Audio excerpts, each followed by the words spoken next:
Starcast here, and a veteran also of the industry, Mr. Dalip Tahil. He's also joined the Starcast. A very warm welcome, Panya. I'm going to request all of you to please occupy the first row as well. Very warm welcome, sir.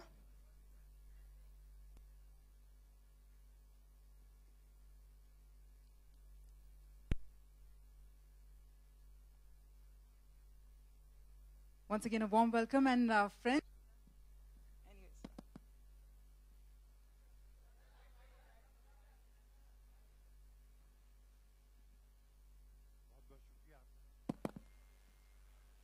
आप तशरीफ लाए यहाँ पर और ये छोटा सा trailer आप इसका नज़ारा करेंगे। ये चल तो रहा है यार नहीं चल रहा है।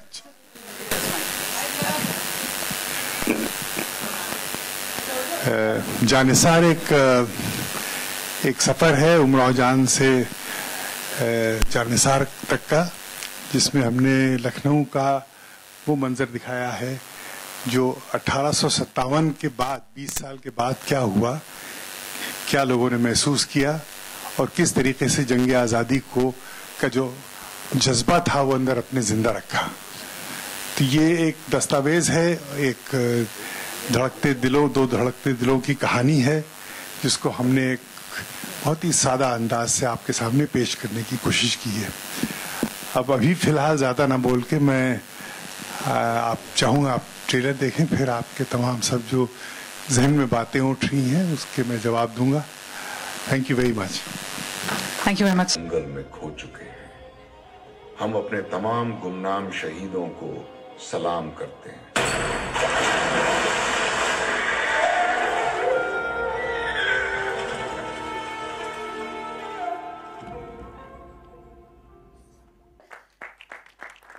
May I also invite the very wonderful and the beautiful Mrs. Meera Ali, who's also produced the film and she's also designed the costumes, staying very true to the soul of Awadh.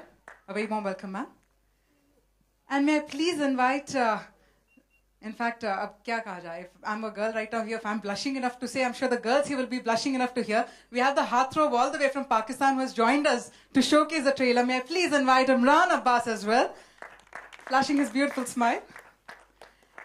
And making her debut in the Indian film industry, having been such an acclaimed Kuchipudi dancer, I've been a huge fan of her dance as well. In fact, through this film, she's also showcased her beautiful dancing skills. Most importantly, we have all known her as a fashion entrepreneur, the fashionista that she is. But we'll get to see a very beautiful avatar of hers in this film. Let's please also invite Panya Qureshi. A very warm welcome. अभी वक्त आ गया है कि आप सबके मन में जो भी क्वेश्चंस है, it's time to get started with the अच्छा पहले फोटोग्राफी, यहाँ फोटो सेशन हो जाए पहले। लेट्स हैव खड़े हो जाओ खड़े हो जाओ अरे होने देना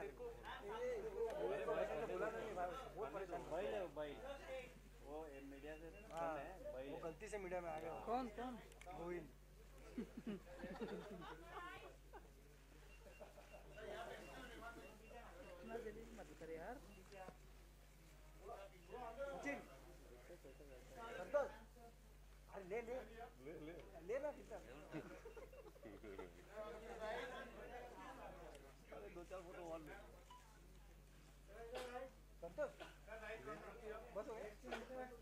Well, friends, Starcast की बात की जाए, in fact, we'll keep the photos also going क्योंकि आपके लिए एक और surprise है. As we know, we have the veteran of Indian film industry, Mr. Dalip Tahil, and may I also invite Mr. Pappu on the stage as well.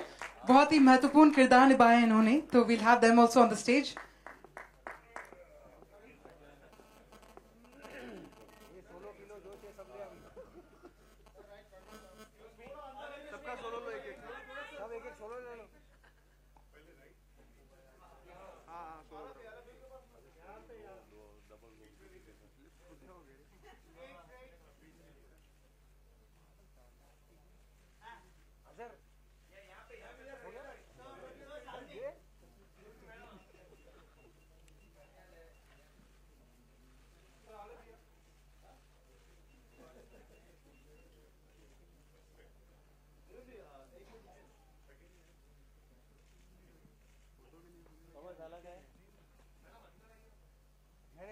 देखते ना वो लोग कितना ले सकते हैं, कितना लिमिट कितना देखते हैं, बोल मत पूरी चीप भर देंगे भाई, लिमिट है ही नहीं, देखते ना कितना चीप तो खत्म हो जाएगा।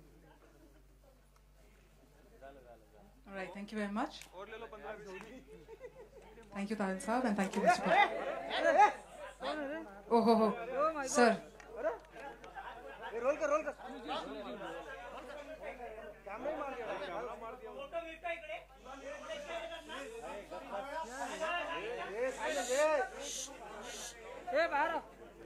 मार दिया बाहर दे उसको बाहर। Okay, sir. सर छोटी सी रिक्वेस्ट है, प्लीज आप सब बैठ जाइए, very small request. Sir movie में actually first war of independence दिखाया जा रहा है, यहाँ पे let's all be friends, let's all come together, यहाँ पे नहीं, come on everyone. Okay, firstly it's time to get started. I am gonna pass on the mics जो है हमारे मेंबर्स ऑफ द जो यहाँ पे है स्टारकास्ट, उनको मैं माइक्स पास कर लूँ ताकि there shall not be any interruption. Yes, that's for you. Okay, so let's get started with the main thing, which is the question set. Sir, would you like to start? Please, sir. Hello, good evening to all. Congratulations, Muzaffar Ali ji. मुझे आपसे दो सवाल पूछने हैं। पहला सवाल हो कि इतने लंबे गैप आप 30 साल के बाद आ रहे हैं वापस, तो एक सवाल ये है, और दूसरा सवाल ये कि जानी सर उमराव जान से कितनी मिलती जुलती फिल्म है? तो पहला सवाल तो मुझे लगता है ये ऐसा सवाल है कि जो हर आदमी का जवाब होगा। अब मैं क्या कहूँ, ट्रैफिक जैम बहुत था इसलिए पहुंचने में 30 साल लग गए। लेकिन मैं जो फिल्म बनाता हूँ वो मेरे एक दिल का सफर होती है, और मैं सिर्फ बाजार के लिए तो फिल्म बनाता नहीं हूँ। और उमराव जान भी एक दिल का सफर था, उसके बाद भी जो मैंने कदम उठाए वो भी सब एक हमारी अंदर की जर्नी थी। और मैं अपनी ज़मीन से जुड़ा हुआ हूँ, हालांकि मेरा पूरा दृष्टिकोण अंतर्राष्ट्रीय है, लेकिन हमारी जो ज़मीन है, मेरे ख्याल में हर आर्टिस्ट को अपनी ज़मीन से जुड़ा रहना चाहिए। तो मैं सोचता रहा कि कौन सी ऐसी बातें हैं जो दुनिया को हम बता सकते हैं अपनी सरजमीन के बारे में। और जो सबसे बड़ी बात मुझे लगी वो ये है कि किस तरीके से हम लोगों पे हुकूमत की, किस तरीके से हम लोगों को धोखा दिया गया और हम लोगों को एक तरीके से खंडित किया गया। तो ये वो कुर्बानियाँ हैं जो 1857 में हमने दी थी, जिनका इतिहास दबा दिया गया, जला दिया गया। तो वो जो गुमनाम शहीद हैं आज़ादी के, उनकी बात है ये, उनकी कहानी है, उनका संघर्ष है, उनकी जानेसारी है। और अब इसके बाद तो कुछ कहना मुश्किल है कि इसमें उमराव जान में इसमें क्या मतलब सिमिलैरिटी है और क्या फ़र्क है। उमराव जान अपने वक्त की कहानी है, वो एक अजीब अलग तरह का एक इमोशनल डॉक्यूमेंट था। ये एक इमोशनल्स के साथ साथ ये एक वतन परस्ती का भी इसमें भावना है, जज्बा है। तो यही फ़र्क है कि वो सिर्फ एक इमोशनल डॉक्यूमेंट था, एक बच्ची की बेबसी की कहानी थी, वो बहुत मुश्किल है उसको दोहराना। और ये कहानी जो है ये वतन परस्ती की कहानी है, जो भी एक बहुत बड़ी चीज़ है, क्योंकि आजकल वतन परस्ती लोग समझ नहीं पाते कि वतन परस्ती है क्या।